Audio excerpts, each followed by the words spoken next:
Hello students, welcome back to Hindi Mirror channel. सभी students का Hindi mirror पर फिर से स्वागत है। अभी जो कंटेंट लेकर आए हैं बीए फर्स्ट सेम के जो स्टूडेंट्स हैं उनके लिए लेकर आए हैं। और यहाँ पर आपको बता दें, अगर आपका हिस्ट्री वोकेशनल है तो हिस्ट्री के जो वोकेशनल के नोट्स हैं वो हम आपके लिए लेकर आए हैं। और ये जो नोट्स हैं आपके यूनिट 3 से हम अपलोड कर रहे हैं। यूनिट 3 का आपका नाम है पुरातत्व के विभिन्न प्रकार। यहाँ आप देख सकते हैं वोकेशनल कोर्स आपका introduction of archaeology, marine archaeology, महासागरीय पुरातत्व शास्त्र। अब यहाँ प्रस्तावना में आप देख सकते हैं क्या यहाँ पर लिखा हुआ है। प्रस्तावना में बताया गया है कि मानव सभ्यता ने अपने इतिहास के विभिन्न कालों में समुद्रों के साथ संबंध बनाया है, गहरा संबंध। समुद्री क्षेत्र न केवल भूमि से अलग है बल्कि विशालतम प्राकृतिक स्थलों में से भी एक है, जिसमें अभी तक बचे हुए रहस्यों का समाधान किया जा सकता है। मरीन आर्कोलॉजी जो है महासागरीय पुरातत्व शास्त्र एक ऐसा अन्वेषण क्षेत्र है जो समुद्री क्षेत्र के तहत जो बचे हुए ऐतिहासिक और पूर्वाधारिक साक्षरता का अध्ययन करता है। तो मुझे लगता है ये चीज़ आपके समझ में आ गई होगी। नेक्स्ट है इसके तरीके और अनुसंधान क्या हैं। जो महासागरीय पुरातत्व शास्त्र है उसमें नई तकनीकों का अभ्यास किया गया है जो समुद्री खजानों को खोजने में मदद करती है। सैंपलिंग, ड्राइविंग, सोनार और अन्य तकनीक उपकरणों का प्रयोग इस अनुसंधान क्षेत्र में हो रहा है। तो बहुत अच्छा टॉपिक है और मुझे लगता है ये आपके सब्जेक्ट के साथ साथ कहीं ना कहीं आपके लिए बहुत ही नॉलेजेबल भी है। अब यहाँ पर इन्होंने कहा है कि मरीन आर्कियोलॉजी महासागरीय पुरातत्व शास्त्र का क्या महत्व है। तो सबसे पहले जो महत्व हमारा ये जाने वाला है, समुद्री सड़कों का अध्ययन हम उससे कर सकते हैं। तो मरीन आर्कियोलॉजी से हम समुद्री जो सड़कें हैं जहाँ मानव समुद्री यात्रा करते थे उसका हम अध्ययन कर सकते हैं। इससे हमें प्राचीन व्यापार और सांस्कृतिक आदान प्रदान की समझ भी मिलती है। तो बहुत ही अच्छा यहाँ पर महत्व निकल कर आ रहा है, क्योंकि आपको मालूम ही है कि जो पहले व्यापार होता था वह व्यापार किस प्रकार से होता था। वह व्यापार समुद्री रास्ते के द्वारा ही शुरू हुआ था। जो पहले व्यापार होते थे वो समुद्र के मार्ग से ही शुरू होते, सड़क मार्ग पहले नहीं थे, बाद में ही सड़क मार्ग के द्वारा व्यापार शुरू हुआ था। तो धीरे धीरे ये चीज़ें ख़त्म होती चलेगी। जब सड़क मार्ग बन गए समुद्री मार्ग धीरे धीरे ख़त्म होते चले गए, लेकिन अभी भी बहुत मार्ग हैं ऐसे जहाँ पर समुद्र मार्ग से ही व्यापार होता है। अब यहाँ पर आगे है प्राचीन समुद्रयानों का अध्ययन। मरीन आर्कियोलॉजी ने प्राचीन समुद्रयानों के विलीन होने के कारण के संदर्भ में जानकारी प्रदान की है। तो इससे हमें उनकी सामुद्रिक जीवन शैली, नौसेना तकनीक, व्यापारिक गतिविधियों का अध्ययन करने का अवसर मिलता है। यहाँ तो हमें सांस्कृतिक आदान प्रदान होता था। तो आगे क्या कहा इन्होंने कि जो जीवन शैली थी, किस प्रकार का उनका व्यापार था, किस तरह की वो तकनीक का प्रयोग करते थे, क्या उनकी गतिविधियाँ थी, तो वो मरीन आर्कियोलॉजी के द्वारा ही हमें पता चलता है। नेक्स्ट महत्व है समुद्री खोज और युद्ध पुरातात्विकता। युद्ध समय के जो समुद्री लड़ाइयाँ होती थीं तो मरीन आर्कियोलॉजी से हमें युद्ध स्थलों, जल सेना, युद्ध कला का अध्ययन करने का सुअवसर मिलता है।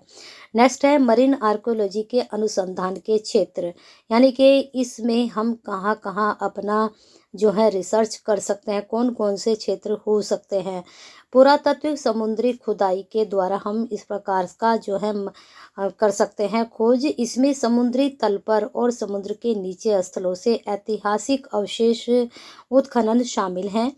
इससे हमें भूतकालीन यानी कि जो गुजर चुका है हमारा समुद्री यानों की जो जीवन शैली थी, किस प्रकार की थी, उनकी आर्थिक गतिविधियाँ, उनके समुद्रयानों के संबंध में अध्ययन हम कर सकते हैं। समुद्री अवशेषों के अध्ययन आपने देखा होगा, सबसे जो आपने देखा था कि जो पिक्चर भी आई थी आपकी समुद्र को लेकर जो बना था, वो टाइटैनिक के बारे में सभी को पता है कि वो समुद्र में समा गया था। ऐसे बहुत से हमारे समुद्र के जहाज हैं जो पानी में समा गए हैं। तो उनके अवशेषों का अध्ययन करने से हमें उनके जो साधन थे, सुविधाएं थी, सामग्री थी, सब के बारे में पता चलेगा। नेक्स्ट है आपका हेडिंग समुद्री बंदरगाहों का अध्ययन। इसके माध्यम से हम समुद्री बंदरगाहों की जानकारी प्राप्त कर सकते हैं, जिससे व्यापार, समुद्री यातायात की अवधारिता समझी जा सकती है। इसके माध्यम से हम समुद्री संबंधों, समुद्री यात्रा, समुद्री शैली का अध्ययन भी कर सकते हैं। नेक्स्ट है, भारत में महासागरीय पुरातत्व शास्त्र के उदाहरण कौन कौन से हैं। एक तो द्वारका है, बेत द्वारका है, कुमारीपत्तनम है। यहाँ पर देख सकते हैं भारतीय सागर के तट पर स्थित द्वारका नगरी महाभारत के काल से समय से जुड़ी हुई है। सभी ने कहा था कि ये समुद्र में समा गई थी। और वो समुद्री पुरातत्व शास्त्र के अनुसार द्वारका को विभिन्न सामग्रियों और संरचनाओं के साथ जोड़ा हुआ पाया गया है, जिससे इस स्थान की महत्वपूर्णता बढ़ गई है। बेत द्वारिका गुजरात के तट पर स्थित बेत द्वारिका भी समुद्री पुरातत्व शास्त्र के क्षेत्र के महत्वपूर्ण है। यहाँ से मिले अद्वितीय अवशेष समुद्री सर्व मंथन ने इस स्तर को महत्वपूर्ण बना दिया है। नेक्स्ट यहाँ पर है कुमारीपत्तनम। तमिलनाडु के तट पर स्थित कुमारीपत्तनम में समुद्री पुरातत्व शास्त्र के अद्वितीय उदाहरणों में से एक है। यहाँ से मिले आकृतियाँ, सिक्के, अन्य सामग्रियाँ समुद्री संबंधों को, जो हमारे समुद्री संबंध थे उनके जो है दर्शाती है और स्थान के महत्व को उजागर करती है। तो जहाँ जहाँ आपको समुद्र मिलेंगे वहाँ वहाँ पर कुछ ना कुछ कहानी भी आपको उनसे जुड़ी हुई जरूर मिलेगी। नेक्स्ट है, महासागरीय पुरातत्व शास्त्र एक नए दृष्टिकोण से हमें अपने इतिहास के नागरीकरण, व्यापार और सांस्कृतिक अंशों को जानने या समझने का अवसर प्रदान करती है। भारतीय समुद्री तटों के अनेक अद्वितीय स्थलों के माध्यम से हम समुद्री खोज के माध्यम से हमारे अपने समय से पहले के जीवन की रहस्यमयी दुनिया को खोज सकते हैं। तो इस प्रकार से ये पूरी यूनिट है आपकी। इसमें फिर दूसरा है कि नरवंश पुरातत्व, एथनो आर्कोलॉजी, अतीत के रहस्य को उजागर करने का एक अनूठा दृष्टिकोण। यहाँ पर आप देख सकते हैं क्या है इसमें, इसके बारे में। नरवंश पुरातत्व एक आकर्षक, अपेक्षाकृत नया क्षेत्र है जो पुरातात्विक अनुसंधान में एक महत्वपूर्ण भूमिका निभा रहा है। यह पुरातत्व और सामाजिक नरविज्ञान के सिद्धांतों और तरीकों को जोड़ता है, जिससे हम अतीत के बारे में गहराई से समझ प्राप्त कर सकते हैं। नरवंश पुरातत्व क्या है, इसके बारे में जान लेते हैं। नरवंश पुरातत्व अतीत के लोगों के जीवन, संस्कृति, समाज को समझने के लिए पुरातात्विक नरवंश विज्ञान के तरीकों को उपयोग करता है।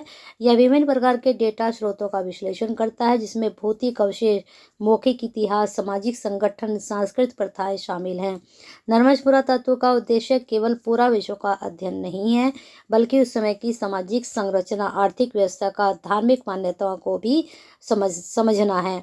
इसके लिए पुरातत्वविद वर्तमान में जीवित आदिवासी समुदाय और पारंपरिक समाजों का अध्ययन करते हैं। इन समुदायों की जीवन शैली, उपकरणों, कौशल और विश्वासों का विश्लेषण करते हुए पुरातन काल की संस्कृति और तकनीकों से उनका संबंध स्थापित किया जाता है। तो आप लोग मुझे लगता है अच्छे से समझ गए होंगे इसके बारे में। अब यह क्या काम करता है, ये अलग अलग चरणों में बटा हुआ है। पहला है पुरातात्विक संरक्षण और उत्खनन, नरवंश विज्ञान संबंधी अध्ययन, डेटा विश्लेषण। इसका क्या महत्व है, अलग अलग पॉइंट्स में इसका महत्व यहाँ पर दिखाया गया है। आप इसको पढ़ सकते हैं, धीरे धीरे मैं स्क्रॉल कर रही हूँ, या फिर इसका स्क्रीनशॉट ले लीजिए। स्क्रीनशॉट लेकर आप इसको पढ़ लीजिए। फिर इसके लाभ क्या हैं, इसका भी आप स्क्रीनशॉट ले लीजिए। 3 यहाँ पर हो चुके हैं। भारत में नरवंश पुरातत्व कब था, तो ये इसके बारे में निष्कर्ष अब यहाँ अब आपका निकल कर आ गया है। फिर है आपका ऐतिहासिक पुरातत्व, अतीत का रहस्य खोलने की कला। यहाँ पर आप देख सकते हैं, इसको धीरे धीरे मैं स्क्रॉल कर रही हूँ, आप यहाँ पर इसको पढ़ लीजिए। ठीक है, ऐतिहासिक पुरातत्व का क्या महत्व है। इसके बाद आपका भारत में ऐतिहासिक पुरातत्व का क्या भविष्य है, इसका भी निष्कर्ष यहाँ पर आ चुका। फिर है पर्यावरणीय पुरातत्व शास्त्र, इसके बारे में आप अपना आपसे भी लिख सकते हैं, इतना इम्पोर्टेंट ये टॉपिक नहीं है। तो इस प्रकार से ये आपके लिए जो है वोकेशनल की, ये थोड़ा सा गड़बड़ हो गई यहाँ पर। चलिए ठीक है, आप इसको तैयारी कर लीजिए, और अगर आपको और भी कोई हेल्प चाहिए तो आप कमेंट बॉक्स में ज़रूर बताइए। आपके लिए हिंदी मिरर हमेशा खड़ा है, और लाइक शेयर करना ना भूलें, क्योंकि आपके एक लाइक और शेयर से हमारे साथ साथ और भी जो बहुत स्टूडेंट्स हैं उनका भविष्य जुड़ा हुआ है। आप शेयर करेंगे तो कहीं ना कहीं उनकी बहुत हेल्प करेंगे। और हिंदी मिरर से अभी तक कनेक्टेड नहीं हुए हैं तो एक ही चैनल पर SD SU से संबंधित आपको सारी जानकारी मिलती है। और इस जानकारी के लिए कनेक्टेड हो जाइए एक सब्सक्राइब करके और बेल आइकन हिट करके। शेयर ज़रूर कर दीजिएगा। एक बार को लाइक ना करें आप कोई बात नहीं, लेकिन शेयर उनके लिए कीजिए जो आप जैसे स्टूडेंट्स ऐसी वीडियो का इंतज़ार करते हैं।